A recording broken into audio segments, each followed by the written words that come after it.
All right, looks like folks are trickling in.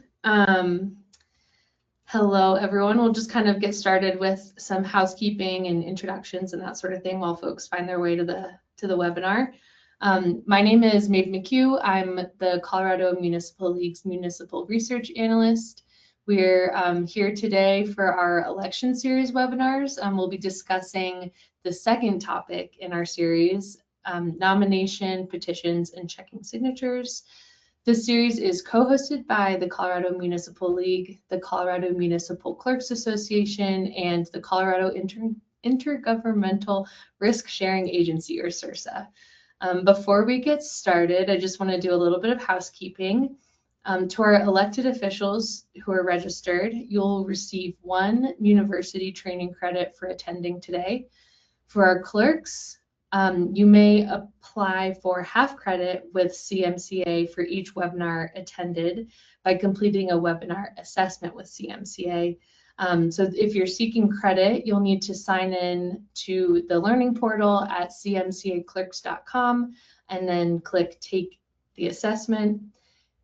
Those links are in the portal, or those links to the portal are in CML's For Clerks page, and I can post that in our chat so you have a direct link to CML's For Clerks page.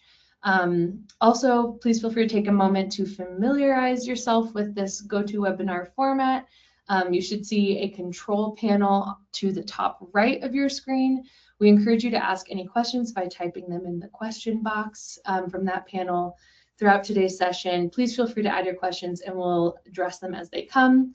If you have any technological AV, sound, camera, well, no camera because you are not going to be on camera, but any sound issues, if you're having trouble hearing, let me know and I'll help you try to troubleshoot any of that.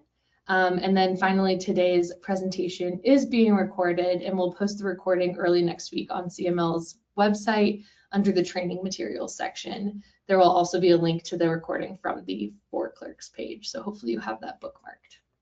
So now on to our presentation. A familiar face to all of our clerks here in Colorado, Karen Goldman. Karen runs the League's Colorado Municipal Clerk Advisor Program and is available to offer insight and guidance on issues or questions that may arise in your municipality. She's also here to share her knowledge about all things elections.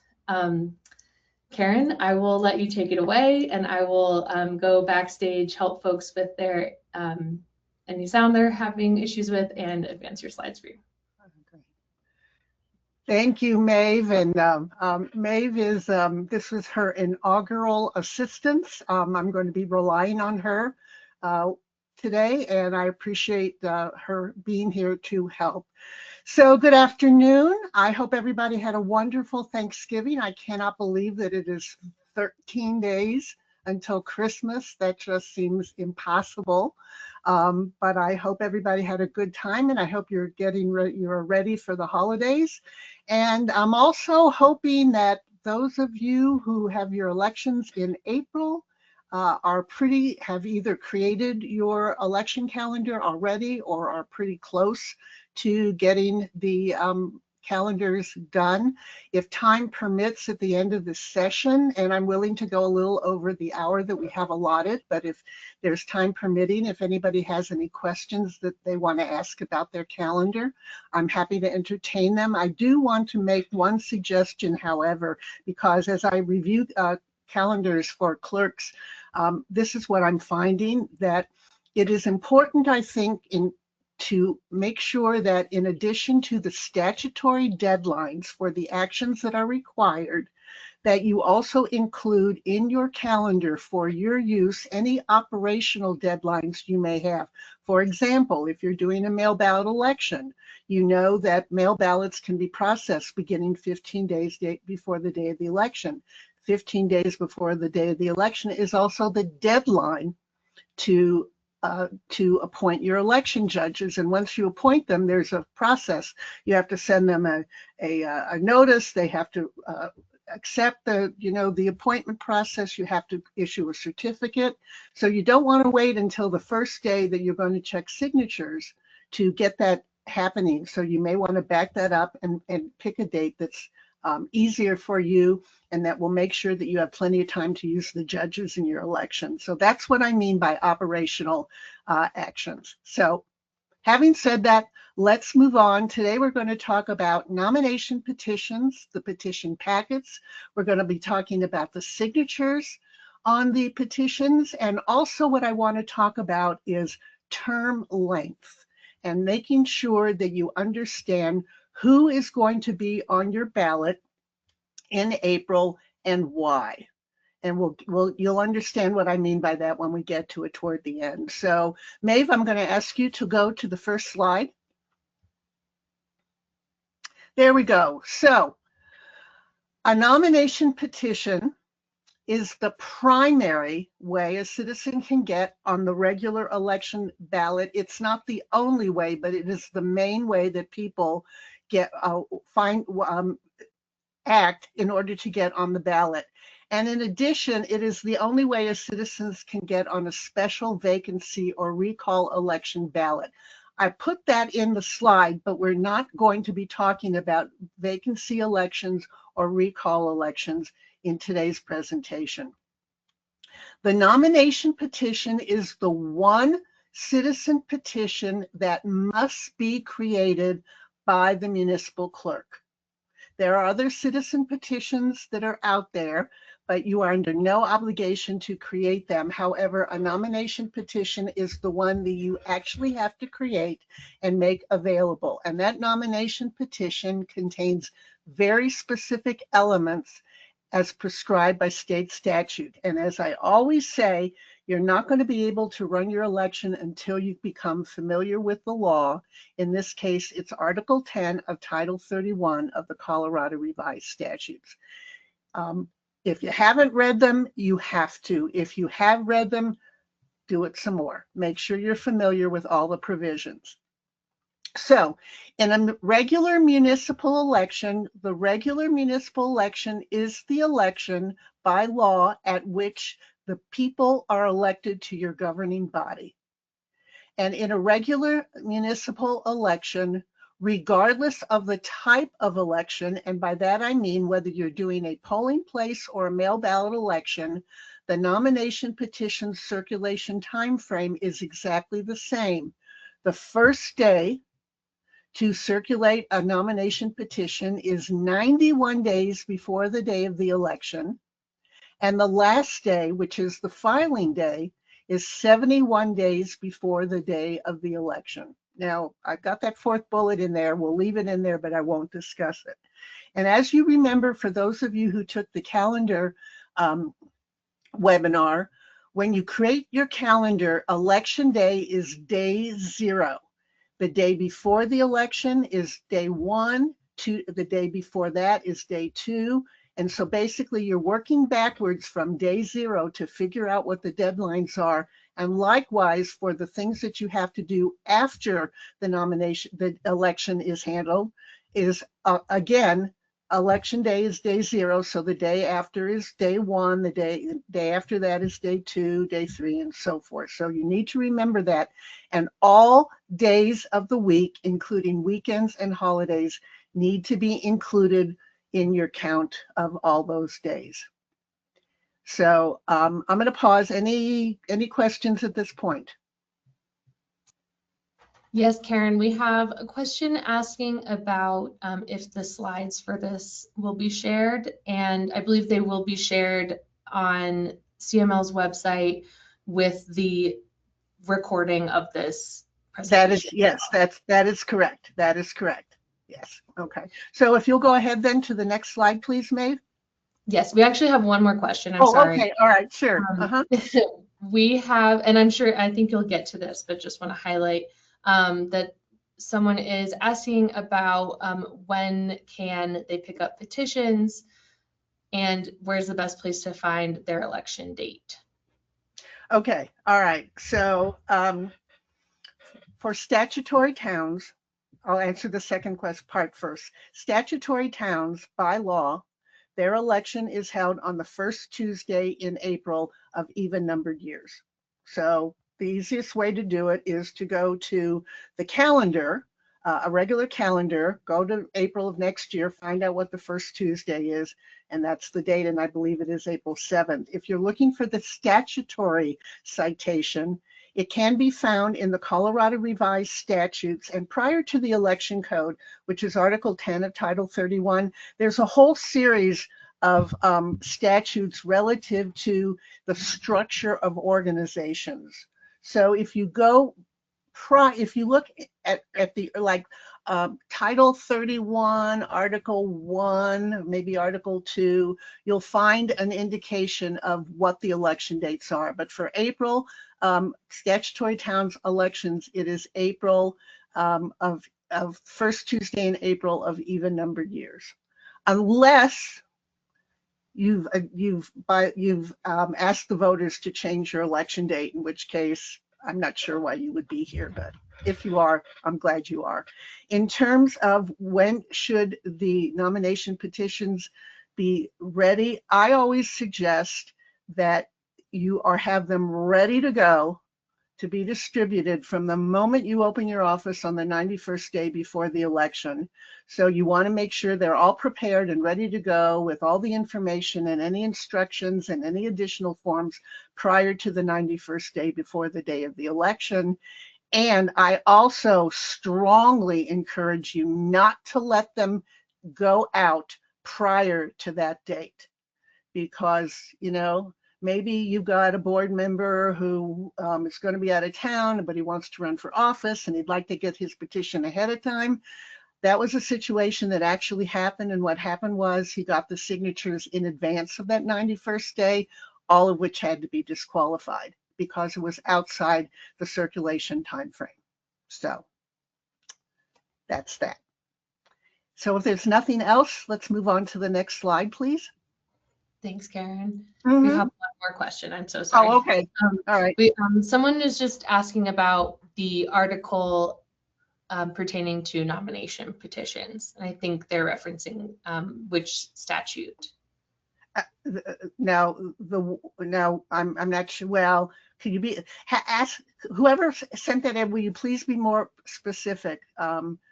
Are you looking for the date of the election, or try to be a little bit more specific, and I'll see if I can do a better job of answering, because right now I'm not really sure what you're asking, and I don't want to say something that isn't going to be responsive.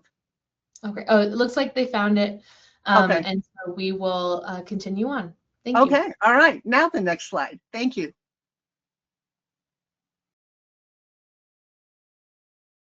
Okay. So the contents of a nomination petition. Now, you know, if you're going to go back and see what was done the last time, whenever the last time was, let me make sure that you understand that depending on when your last election was, the information on your petition might be pretty old. So please pay attention here. The nomination petition basically consists of three parts. The first will be an indication of the candidate, his name or her name and address, and the office that they want to seek. And that is at the top of the first page of the nomination petition, followed by signature lines. And the signature lines contain the following elements. There is a section for the actual written signature, the printed name, the street name and number. And if you write on the petition address, make sure that it says residence address, because PO boxes don't cut it. Ballot mailing addresses are not acceptable. It is the residence address, including the name of the city and town, the name of the county, and the date of signing.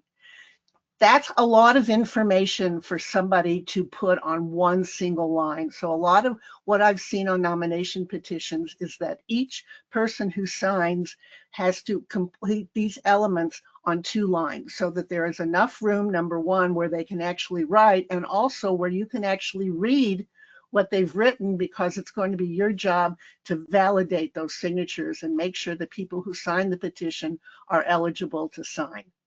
So following those two things, there is the affidavit of circulator of the petition. And the candidate can circulate the petition. Somebody else can circulate the petition on behalf of the candidate. And I've given you the citation to find out so that you can identify the actual language that goes in the affidavit of circulator.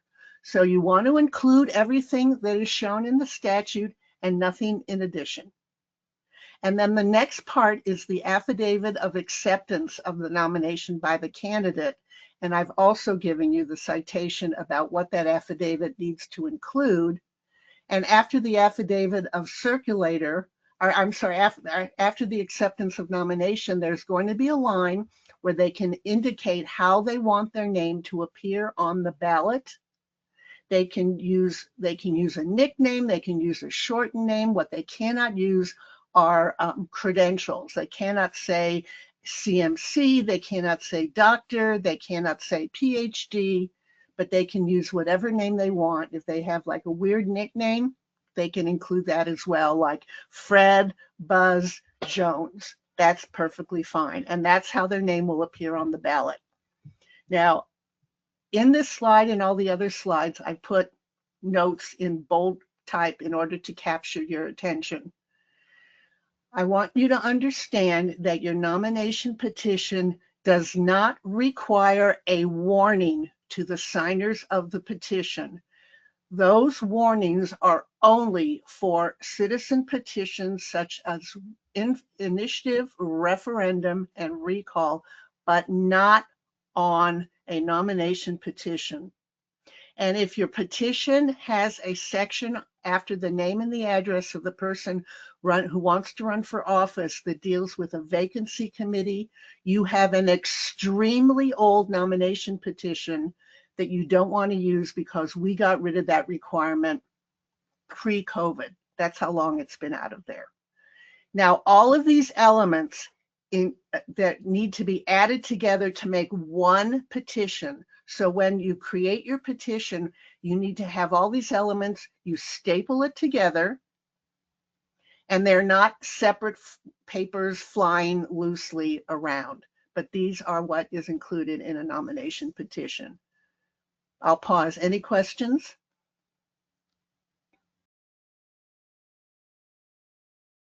Yes, we have one question just to clarify. Do all signatures on the nomination petition need to be from registered voters of the municipality? The short answer is yes, and I'll get to that in a minute. Yeah. People are thinking ahead, and that's great. So if there's nothing else, we can move on to the next. Sorry, there's a couple more questions that just trickled in. Sure, no problem, no problem.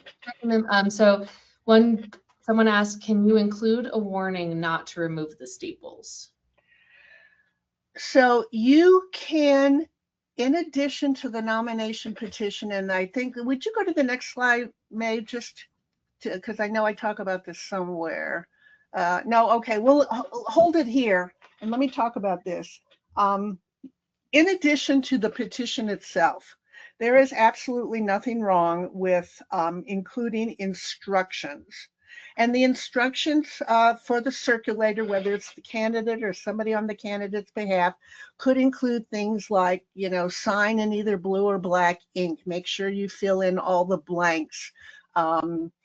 Here's the deadline for turning in the petition. Here are the number of signatures that are required.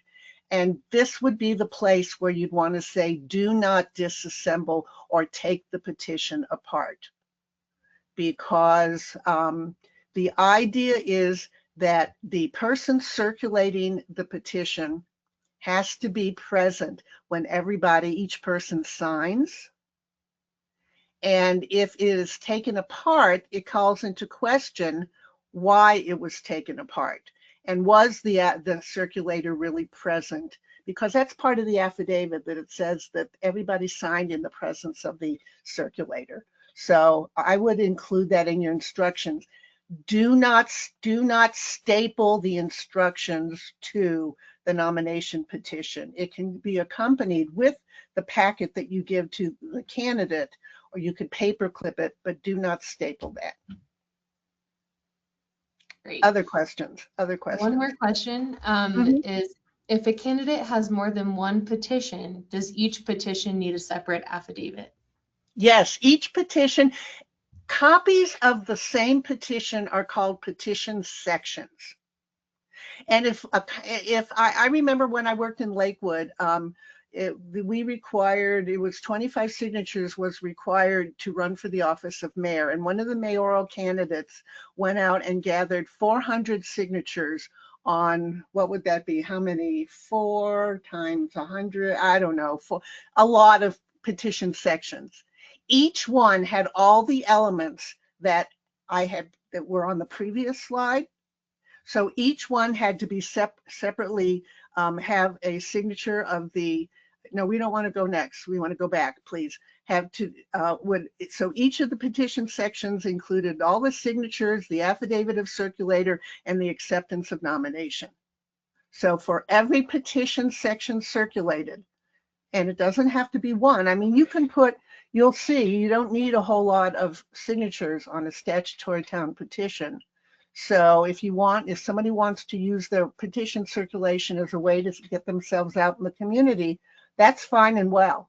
But everyone has to be fully completed in order to be considered valid. So hopefully that answers that question.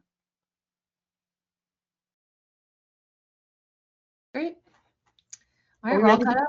All right, let's move on then. All right. So again, by law, these are the number of minimum signatures that are required on a petition. For those of you who are statutory towns with your elections in April, 10 signatures are required. Now, I guarantee you if somebody just stops at 10, the likelihood of some of those signatures not being valid is pretty high. So on your instructions, I would say something like, circulators are encouraged. You'll say number of signatures required, a minimum of 10. Circulators are encouraged to obtain more than the minimum number. Do not give them an exact number. Because if you tell them to get 17 and they get 17 and then suddenly 8 of them are invalid and they'll say, well, wait, you told me to get 17, I got 17, what's the big deal? Don't give them a number, but encourage them to get more. And you'll notice that statutory cities need 25 and home rule municipalities. Generally, those are determined the number of signatures by charter or ordinance. And the other thing that you need to know is that if somebody if somebody has more than one petition section being circulated, and you can put this in your instructions as well, if you are circulating more than one petition, please submit them all to all at the same time. And why do I say to do that? And that's where this note comes in. Any petition that's filed with the clerk that has fewer than the number of signatures is not a valid petition. And I've known situations where somebody will turn in, 7 signatures and say, oh, I've got some more coming. I've got some more coming. Well, you don't want to spend your time checking signatures, even if it's only 7, only to find out that with whatever they turn in, it's still not enough. So if somebody doesn't turn in petition with the minimum number of signatures on it, they have to start over with a brand new clean petition. It's not valid, and if it's not valid, it cannot be cured or amended. So I'm going to stop here and pause with this, make sure everybody understands that.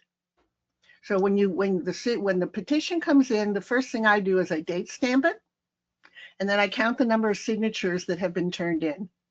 If it's above the minimum, then you can go ahead and check the signatures. If it's not, you contact the person immediately, say you didn't turn in the minimum number. If you still want to run, you've got to start over. Okay? Thanks, Anything Karen. else? Yeah. We just have one question, just asking if you could back up a little bit and just clarify and give some detail about what a petition section is. A petition section Remember, in the prior slide, I said your nomination petition includes all these elements. That's your petition. If a person is circulating more than one of that set of petitions, it then becomes a petition section. It's just a term of office, but it basically is a petition. That's all it is.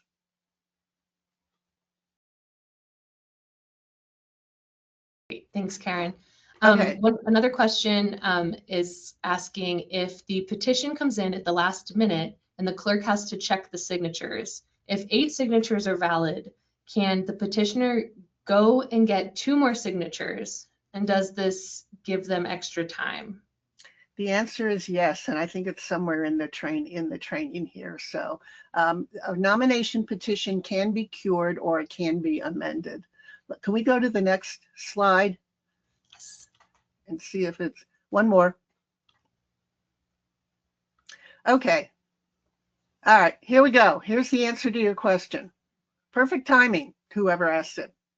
Okay, so if you check your signatures and the number, they turned in more than they need, and but when you check it, the number of valid signatures falls below that minimum threshold or falls below 10, then you need to contact the candidate immediately. There is what's called a cure period, and that is the second bullet. The candidates have until, now I want you to pay attention to this, prior to 63 days to cure their petitions. Prior to 63 days means that the deadline to cure is 64 days before the day of the election, and that date needs to be in your election calendar. Curing the petition means getting more more signatures in order to get above the threshold. So if they turn in 12 and they wind up with 9 and they only need 1, they shouldn't go out and just get 1 because, the first time they had some, they need to go out and get more than 1 to make sure that they do get that 1. And when they have to cure a defective petition like this, you give them a brand new, clean, blank petition for them to circulate, and it's filled out just the same as the original one. If the issue is not with the number of signatures, but if there's a problem with the affidavit of circulator, such as that there are like blank dates, there's no date, or there's blank information, that also can be cured on the same deadline, but in this case, you hand that petition back to the circulator to make sure that the notary fills it out the way the notary is supposed to. And then again, the note, and I've just said this before, I'm going to say it again, if a petition comes in with fewer than the minimum number, there's nothing to cure because it's invalid, and they have to start over with a new petition, and they still have to file within that 91 to 71 day time frame.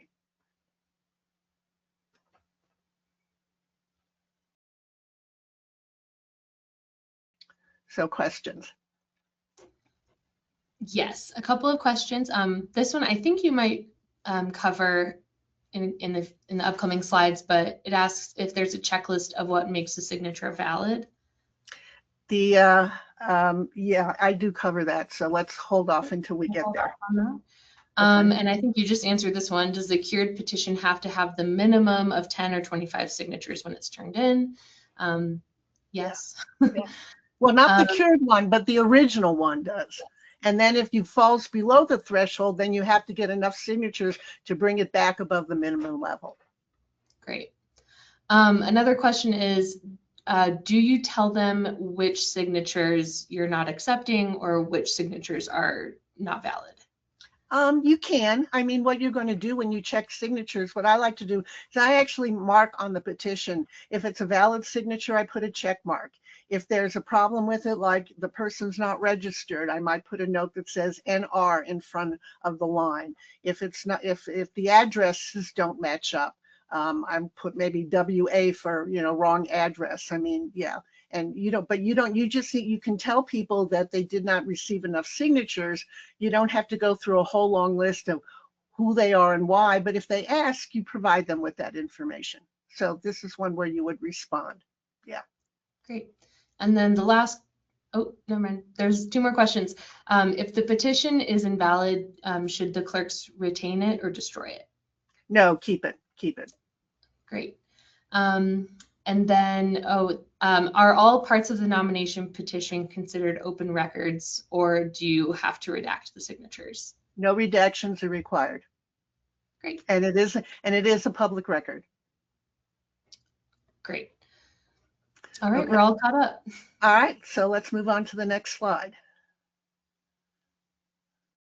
Okay, I'm going to just go through this very briefly because I don't see this happen.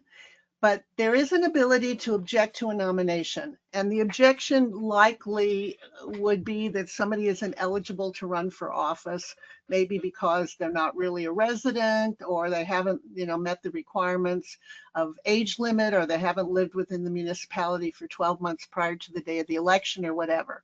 But if there can object to the nomination, please note that it's a very short window.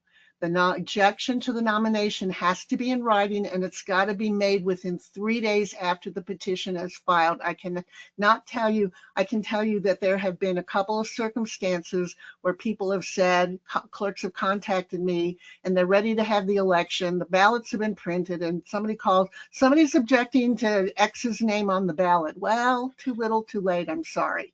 But here's the information. This is all in statute. Is that if there's an objection in writing, then you notify the candidate that there's an objection. It is your job within 48 hours to determine whether the objection is valid. If it's found to be defective, it can be refiled, and so and so forth. So this is the information. I don't see it a lot. I don't see a valid objection happen often. But I wanted to make sure you understand that people can object to a nomination of somebody who's running for office. Question, I know this was pretty fast, but it's probably less important than some of the other things I want to talk about in the time allotted. Any questions? We have one quick one, which is, do you publish when the petitions have been filed on a website? How do people know when their petition has been filed to file their objection? A lot of municipalities will do that. A lot of municipalities will indicate the people who have filed. So what I used to do when I worked was I put on the website a notice that said persons declaring intent to run for office. And what that basically meant was these people have picked up a petition. I don't consider them to be a candidate until they turn their petition in and we verify it. But at least people have an idea of who is interested in running. And that can be public information. So that's a decision that each individual clerk will have to make for him or herself. Great. We'll go on to the next slide. Please. Okay. I talked about this before.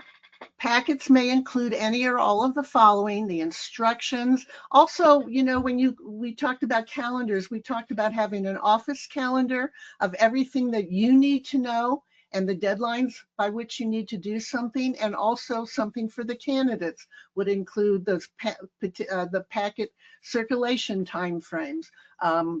When you were going to choose the names according to lot to get it on the ballot. For municipalities where there's campaign finance matters, where money is collected or spent, you want to give the deadlines for filing, that kind of thing. A lot of municipalities will also provide general information regarding service. How often do you meet? Are there any committees that you're on? What about study sessions or workshops, to give people an idea ahead of time about what they're getting into?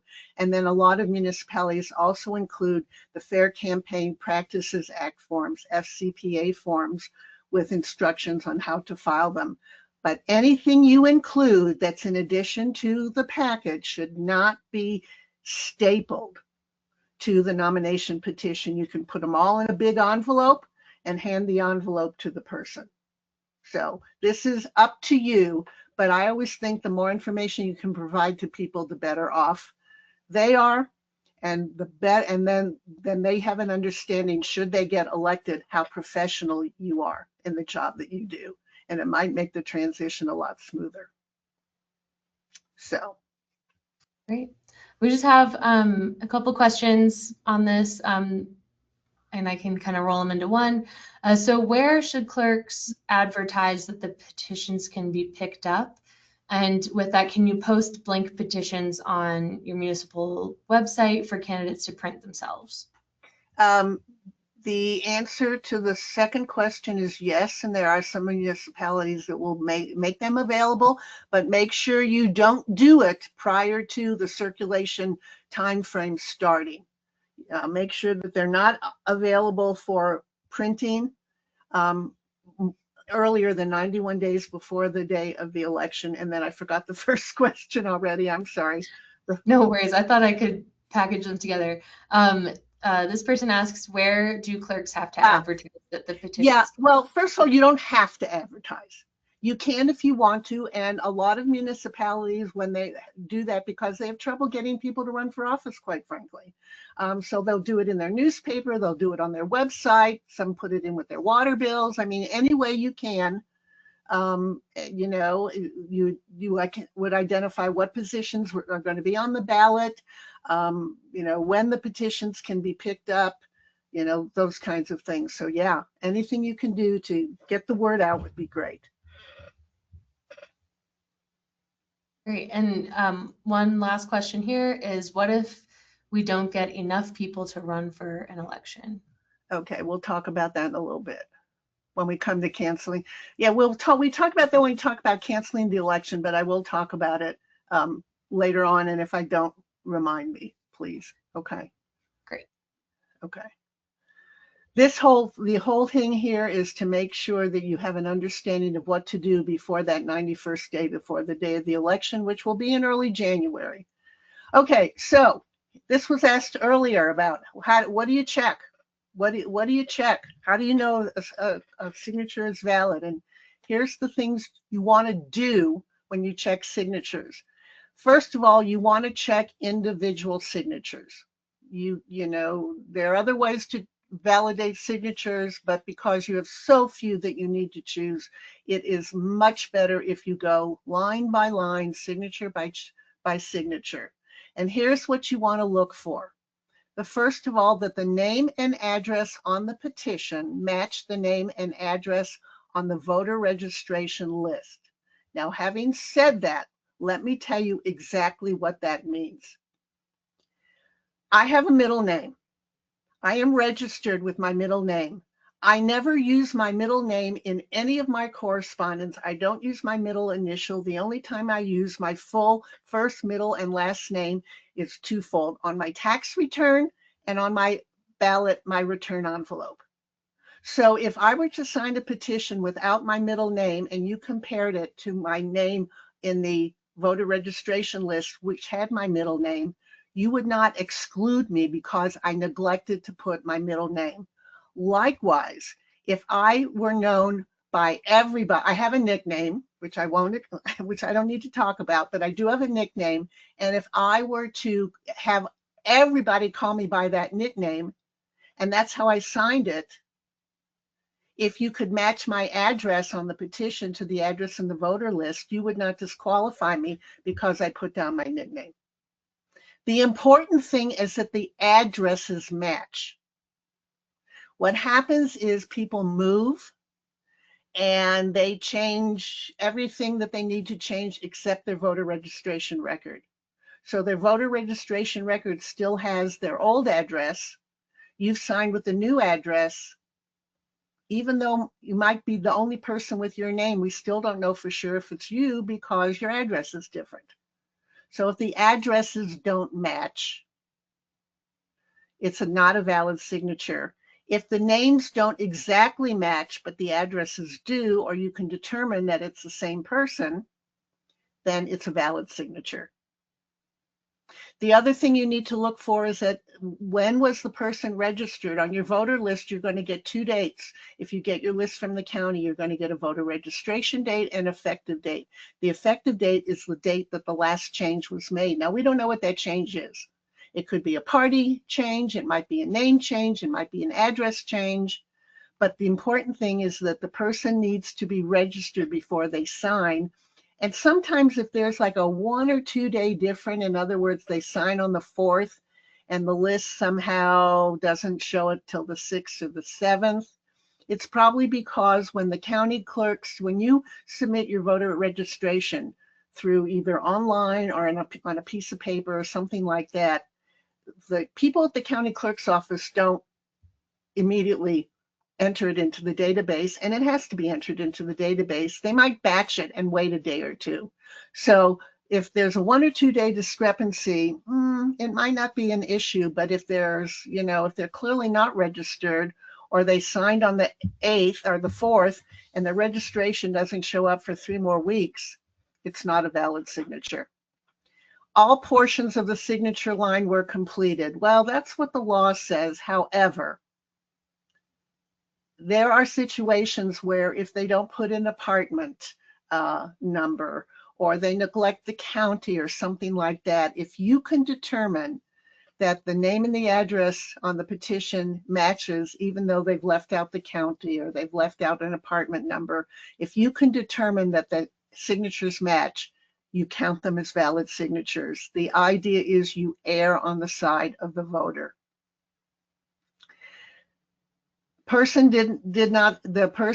didn't sign more petitions than he was able to sign. In other words, you don't see this a lot on nomination petitions, but sometimes on the larger citizen petitions, somebody's approached 2 times and they sign twice. That's not allowed.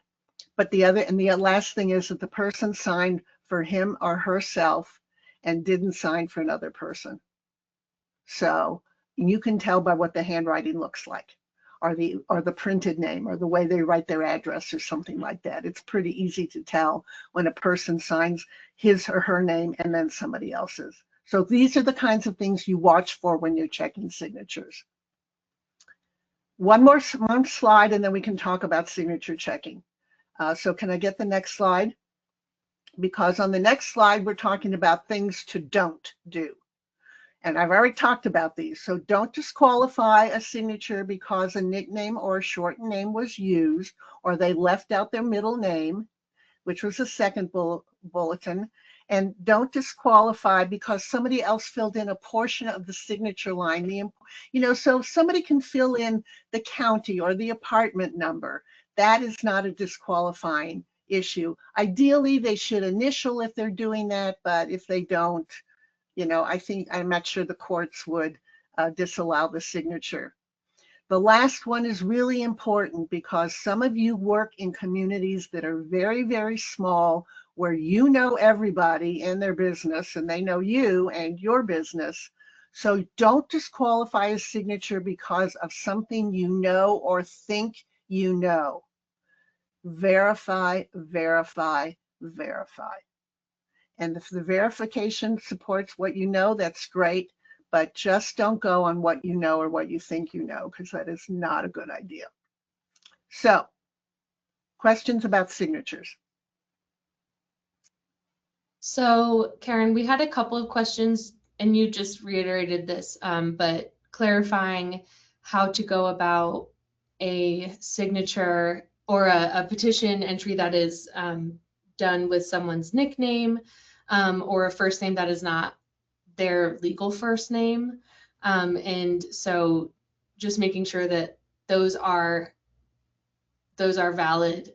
Yeah, I mean, if your name is Edward, you could be Ed, Ted, Ned, Eddie with an IE, Eddie with a Y. I mean, anything, but it's pretty clear that those are shortened or nicknames for Edward. So that's fine. Great. And then another question is if somebody fills out the name and address part for 2 signature lines, but there are 2 distinct signatures. Well, so that sounds like maybe one household and one person filled out. Well, if they fill out 2 signature lines for two different people, the writing's going to be the same. Mm-hmm. The writing's going to be the same, and you can see that you have to disqualify both the signatures because you don't know which person was the person who wrote both names on the petition. I mean, it's pretty clear. I mean, if you see somebody, you can tell if one person wrote their name and somebody else's name. It's not that hard to figure it out. Great. And then they both have to be disqualified. Okay, and then with that, to clarify, if somebody uses a symbol to indicate same as above on the petition, so kind of no good, disqualify. It's got to be written out. Great. It's got to be written out. They can't use the ditto marks for the address or any of that kind of stuff. No, that is an invalid signature. Great. And the other thing, oh, go ahead. Oh, I'll let you finish your thought. No, go ahead. Ask the question. Okay. I was gonna say, there's another question is just to clarify that they have to be registered within town limits. The county does not count.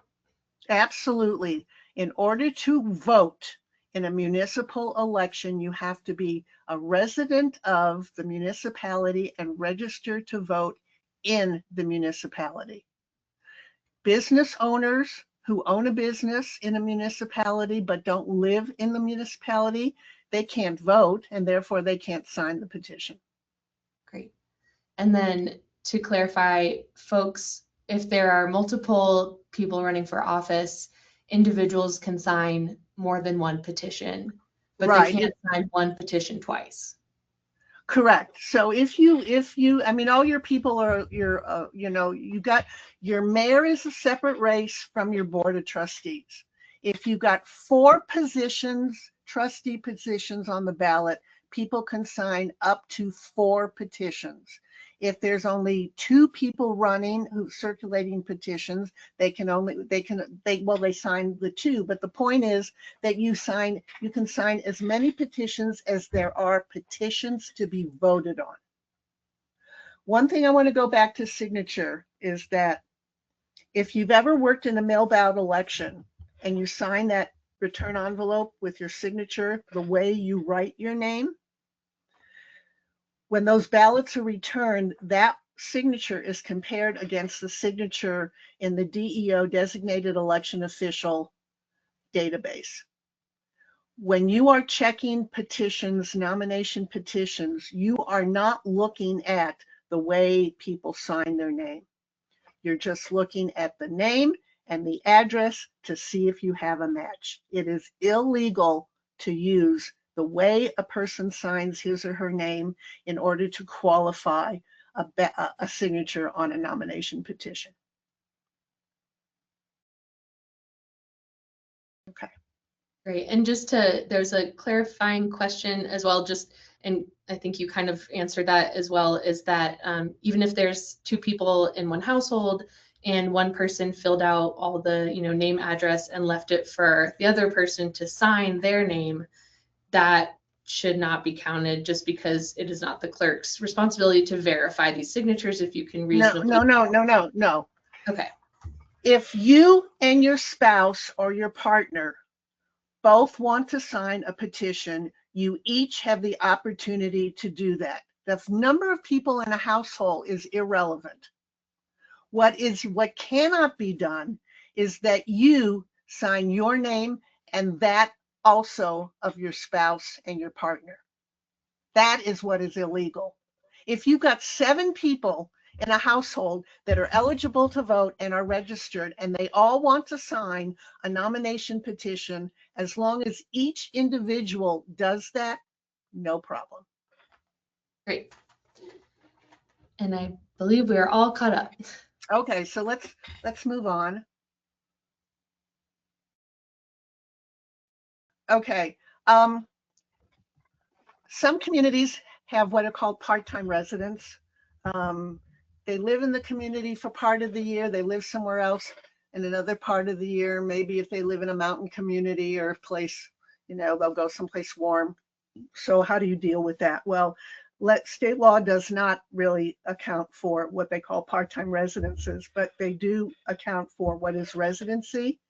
And state statute is very clear as what you use to determine if someone is registered, is a resident and is eligible.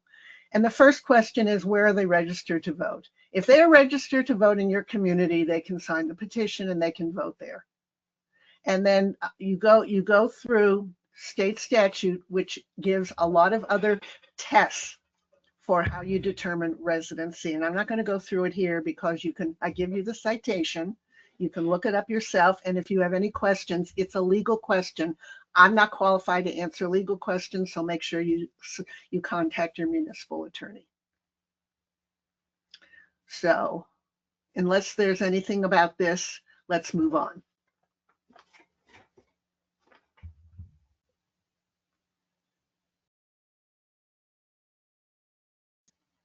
Is that it? That was the last slide. Okay, I prepared, so now let me talk a little bit about length of term of office. When I talk to municipal clerks, I always, ask, they want to know, about people, on the ballot and all this kind of thing. And first question I ask is, what is the length of term of office? And I often get an answer that says, well, we have 3 people with 4-year terms and 2 people with 2-year terms. And my response to that is, no, you don't. If you have even one member of your board of trustees with 4-year terms, then I guarantee you that every member of your board of trustees is eligible to serve a 4-year term. So then the question becomes, where does that 2-year term stuff show up? And I have to say that this is one of the most difficult things I have to try to teach people because of the way the law reads and the fact that people don't keep great records, or they inherited something. They come in brand new, and I know there's a lot of newbies out there, and you will get through this election, I promise you. And they look and say, oh, well, in the last election, that's what we had, so that's what we must have. But let me explain how that works. If you have a ballot, an election, a regular election where you are electing people to office for both 4- and 2-year terms, it is because at some point prior to that election, a vacancy in office was created. And by law, persons can be appointed or elected to fill a vacancy. And either way, whether they're appointed or elected, they only serve until the very next regular election. And this is true when you have 4-year terms, and most of the statutory municipalities have 4-year terms. So here's how it works. You've got somebody elected to a 4-year term. In the first 2 years of that 4-year term, the person resigns, or God forbid, dies, but is no longer eligible to serve on the council or the board for whatever reason. Somebody is appointed to fill that position, and by law only serves until the next election, which is a midterm election for that position. So you have to put that position on, not person, but that position on the ballot as a shortened term. It's an additional position. When you have 6 trustees or when you have 4 trustees, the way it works with staggered terms is with 6 trustees, 3 of them get elected 1 year, the other 3 and maybe the mayor get elected 2 years later, so that you have the overlapping terms. Same thing with 4 trustees. 2 get elected, and then the 2 years later, the 2 and the mayor get elected, and again, you have staggered terms. But when you had a vacancy that was filled, at the very next election, you have the positions that would normally be on the ballot, plus that additional one.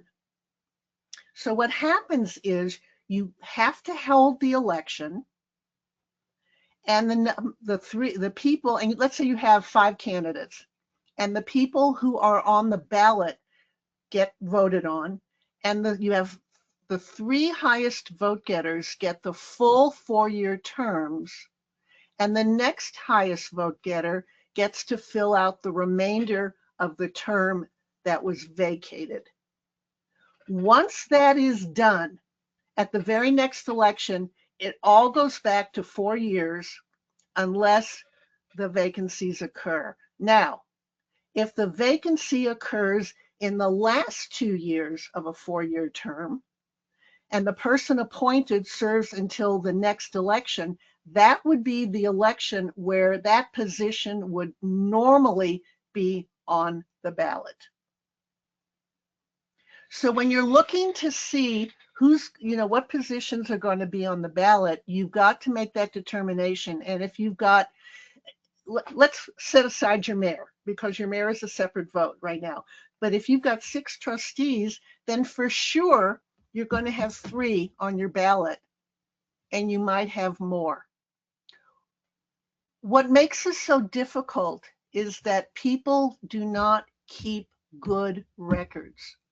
And when there is a resignation, they don't write it down. They don't say who was, appointed or elected, to fill that position. They don't identify when the election was held, when the term of office, and it gets very, very confusing. And then somebody new, as I said, comes along and thinks, oh, well, that's what we must have.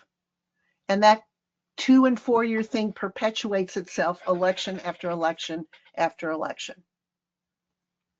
The other thing is, when I ask clerks, how many trustees do they have? I either hear 5 or 7. Well, the mayor's position is separate from the board of trustees. So if you tell me 5, I know that you have 4 trustees and 1 mayor. And if you tell me 7, I know you have 6 trustees and 1 mayor. And it's possible that your mayor has a 2-year term and all your trustees have a 4-year term. That's possible as well. I wanted to make sure that you understood how this works. And after this is all over, I'm happy to kind of, take a look at what your situation is. I know I owe one person, I can't remember what town it is. I've asked her to do some research, and I know I owe her a response. So if you are her on here, I'll get back to you. But if you have some question about how this works, let's sit down and figure it out. And maybe it's going to require you having to go back to your election records for maybe several election cycles until we can figure out what needs to be on the ballot. And I have to also tell you that there have been a couple situations where the length of terms and who's running when and all that kind of stuff is so messed up that I said, talk to your attorney about doing a reset, put everybody, all the positions on the ballot, and then figure it out by how the votes are cast.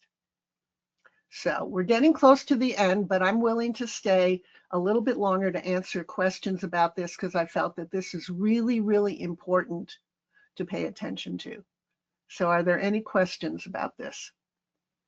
Yes, we have a couple of questions, and one just to clarify, and you said it a minute ago, but you said it very nicely, so I'm gonna let you re-say, everybody can sign as many petitions there are, but they can't sign a petition twice. So, and that includes at-large seats for.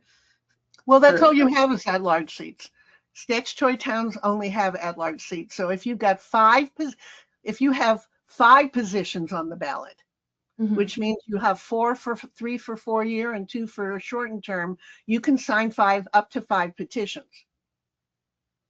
So it's as many petitions as there are as positions on the ballot, not candidates, but positions. You might have 10 candidates running for 5 positions, but you can sign 5 of those petitions. Great. That's very helpful to know. And then there's one more question asking about A mayor elected in 2022 and has served since, is this mayor eligible to run again? And they have 2-year terms. Has he termed out? Well, then that brings up the question is, what are your term limits? Do you have term limits? Do you have no term limits? If you have no term limits, the answer is person can run forever. If you have term limits, if you haven't opted out of term limits, let me back up. If you haven't opted out for term limits, says we have no term limits, then a person can run forever. But if you have not opted out and say we're not going to have term limits, then under state law, somebody can run for 3 consecutive 2-year terms. So a total of serve for a total of 6 years, sit out 4 years, and then run again for either mayor or for board. And that's in the Constitution.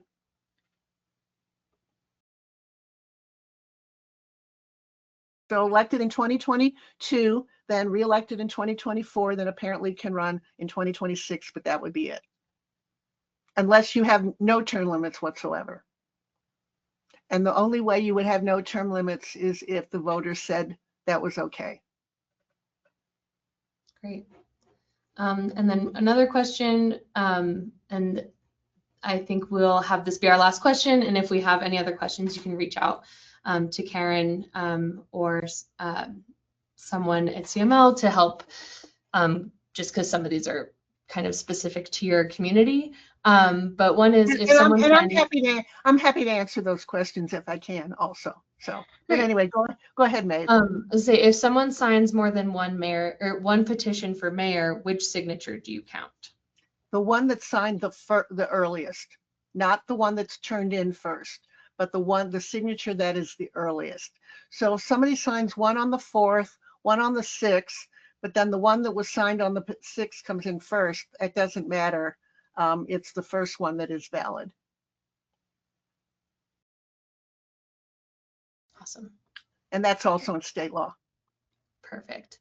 Another question then is, a person who's running for nomination, does it matter what name they use for the petition and election, nickname, legal name, etc.? As long as they don't have credentials, they can use whatever name they want. I lived in Oregon before I moved to Colorado, and I worked on elections as we call them recorders, city recorders, and I had a friend who was in an improv comedy troupe, and his character was named Buckwheat, and he would come out with a wig and a big, headband and a tie-dye shirt and a ukulele, and he came by my office one day and he said, "I want to run for mayor as Buckwheat." He said, "Can I do that?"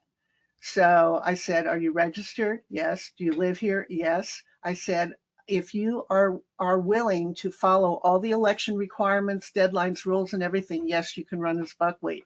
And so even when he filled out his name of, who he was, he gave me his legal name and his address on the nomination petition. But then when it came to how do you want your name to be on the ballot, he wrote down Buckwheat, and sure enough, he was on the ballot as Buckwheat, and it was legal. And it was fun too. He would actually go to debates between him and the mayor. Of course, he didn't win, but it was quite humorous and made the election kind of fun as well. Great. Well, thank you, Karen. I'm gonna just do some quick wrap up because I think we've gotten all of our questions in here. Could I just say one thing? I have some slides prepared relative to my last topic that I spoke about on terms of office and all that kind of thing, and I will send those out to the municipal clerk listserv so that you can have those as well as the presentation that you saw today. Now, Maeve, go ahead, please. Oh no, that's great. Thanks for sharing, and thanks for being here today, Karen. You are so knowledgeable about all of this, and it's really helpful to have someone who can explain all these very sometimes convoluted rules to everyone. Just a reminder that I posted in the chat the CML for clerks page, which has a lot of resources on there for you. Please check it out. Our next 2 sessions in the series are going to be on January 8th on ballot order, ballot signature verification, and canceling an election. And on March 12th, we will cover canvassing, recounts, and final election questions. You can register for these at CML's website, cml.org. Again, thank you all for being here today. We know how busy you are, and it means a lot that you came out to learn with us today. Right, So and thank you so much, and I hope you have a wonderful holiday, and I promise you'll get through this election. And anything I can do, you know how to reach me. Don't hesitate. I'm never too busy to help you out. Thank you. And Maeve, thank you very much for all your help today. I certainly appreciate it. No worries. Thank you all for showing up. We'll Okay. see you around. Okay. Bye-bye. Bye.